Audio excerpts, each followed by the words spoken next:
Литекс и Левски изиграха зрелищен четвъртфинален матч от Купата на България, след който ликуваха футболистите на Любослав Пенев. Матчът завърши 1-1 след редовното време и продълженията, а при изпълнението на дуспите по-точни бяха ловчанлии.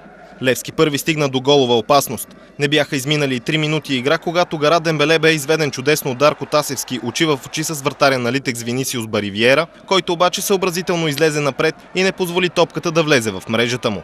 Въпреки че имаха териториално надмощие в началните минути, ловчанлии не успяваха сериозно да застрашат вратата, пазена от Пламен Илиев. Головите опасности бяха пред тази на Литекс. В 22-та минута Дембеле надбяга Бодуров, но изстрелът му попадна право в Баривиера. В 32-та минута отново Дембеле получи хубав извеждащ пас, вратарят на домакините излезе неразчетено, но нападателят си поведе топката прекалено силно и не се стигна до удар. Секунди по-късно съдията Кристофер Сен отсъди спорна дуспа за Литекс за нарушение на Иво Иванов срещу сенегалеца Пападиов. Сините бурно изразиха несъгласието си с решението на датския рефер. Том бе точен от бялата точка и даде преднина на тима си.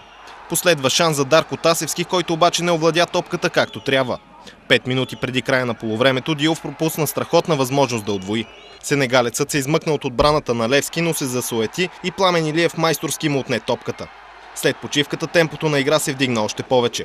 Пламен Илиев се справи с удар на Христо Янев, а малко след това Сержиньо Грин не нанесе точен удар с глава след корнер. Отново Христо Янев изпробва късмета си с хубав шут от далечно разстояние в 71-та минута. Илиев обаче отново се намеси блестящо. Секунди след това съотборникът му Дока се озова зад защитата на Левски, но ударът му от малък ъгъл бе много неточен.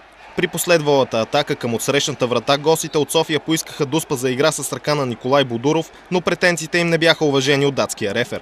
Притиснати от малкото оставащо време, сините се разиграха и обсъдиха вратата на Баривиера.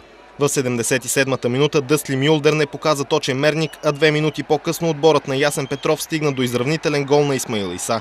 Защитниците на Литекс не се бяха наредили по най-добрия начин след изпълнение от корнер и младият нападател на Левски от близко разстояние направи 1-1. В 89-та минута Мюлдер пропусна идеална възможност да класира софиянци на полуфинал. Редовното време завърши при равен резултат и последваха продължения. В 97-та минута Веселин Минев ликвидира опасност пред вратата на Левски с шпагат в краката на Том. В следващата минута резервата Мариан Огнянов пробва късмета си от далечно разстояние, топката обаче премина на сантиметри от ясната греда. До края на продълженията повече сериозни голови възможности не се откриха пред двата тима и изходът от четвъртфинала се реши от дуспи. Пламен Илиев спаси дуспа на Дока и даде надежди на сините, че ще продължат напред.